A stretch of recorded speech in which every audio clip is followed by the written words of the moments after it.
Hi, this is Ron Nutter with another edition of TechBytes with Ron Nutter product reviews. Today we're looking at the Sangean CL-100 NOAA weather radio with S.A.M.E technology and 3 things you need to know.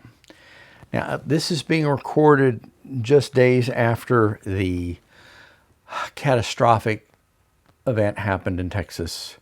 And they're saying it was probably at least a 100-year instance and maybe a 1,000 years, because the amount of flooding was just horrendous, and my heart goes out to those families because I lived in Texas for several years. And this is what kind of got me started at looking for what's the best system out there for getting weather radio information. And I think you're going to find this is it. Normally this would be a 3 things, and that would be the end of the video. I'm going to tell you up front right now, there's going to be more than 3 things. So just stay tuned and buckle up, because we're going to be doing this for a little while. If you get value from this video, please click on subscribe and enable notifications. Now, thing number 1, it supports the S.A.M.E technology, which is specific area messaging, I believe is what it stands for weather alerts. Now, it can do this in one of 3 ways. You either say, I want all alerts, which means you will get alerts from the extreme distance areas from the Weather Service office that you're listening to. You can go to multiple S.A.M.E codes, which you can cover your county and say the counties that are around you where weather typically comes to first before it comes to you. So you get a little more advanced warning. Or if you really just want to know what's going on for your county, then you can do just the single county. Thing number 2, this has got AM, FM-RBDS in it, which is a digital signal that is along with the regular broadcast.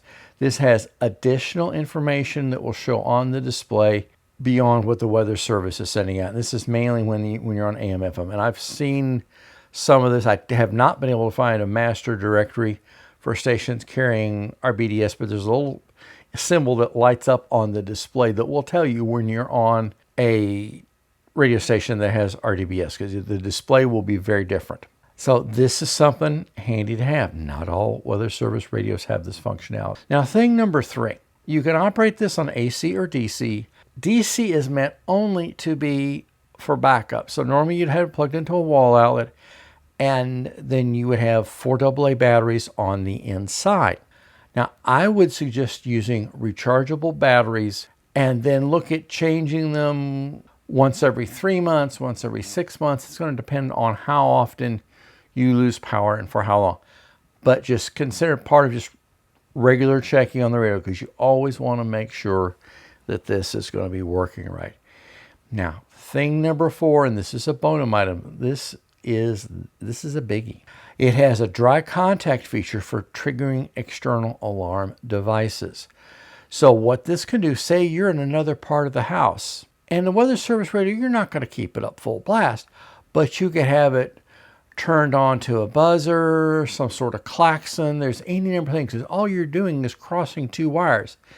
So you're effectively have an external switch that you can have this thing sound off like a stuck pig. The other option with doing this, and there will be another, I'm going to have to do an additional video on this one because there's too much to go over.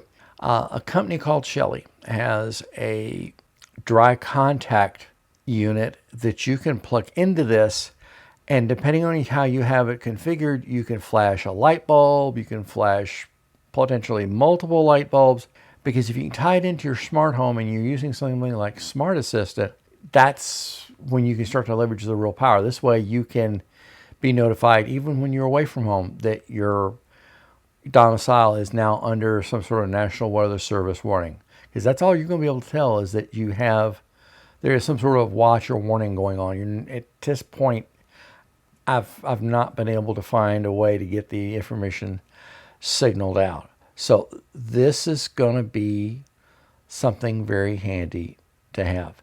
Now, here's some notes that you want to follow up on. National Weather Service reception needs to be checked on a periodic basis. And I would say check it, my 2 times mainly are winter and summer. Winter is a lack of foliage for the most part, depending on where you live.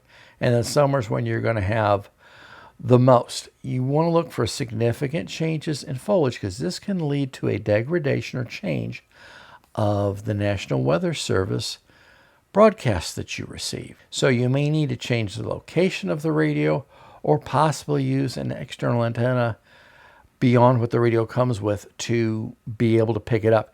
Now, I have found the receiver in this is much more sensitive than what I'm used to, because the Weather Service radio that I had been using, if there's a lot of foliage up, or worse yet, good rainstorm comes through, the Weather Service will be almost unreceivable for me. So this is something that's very handy to have. And you also want to, I guess this goes to another thing, is you always want to check coverage on this during a rainstorm, because the rain can interfere with the reception. Now, for me, I'm between two National Weather Services offices. Weather Service Office A, which is the one that has responsibility for my area, I can't hear the National Weather Service transmitter. But if I go to the neighboring office, I can hear that one. So you may have to do some experimenting depending on the geography in your area. Number 2, use backup batteries in this, and that's the 4 AAAs I mentioned earlier.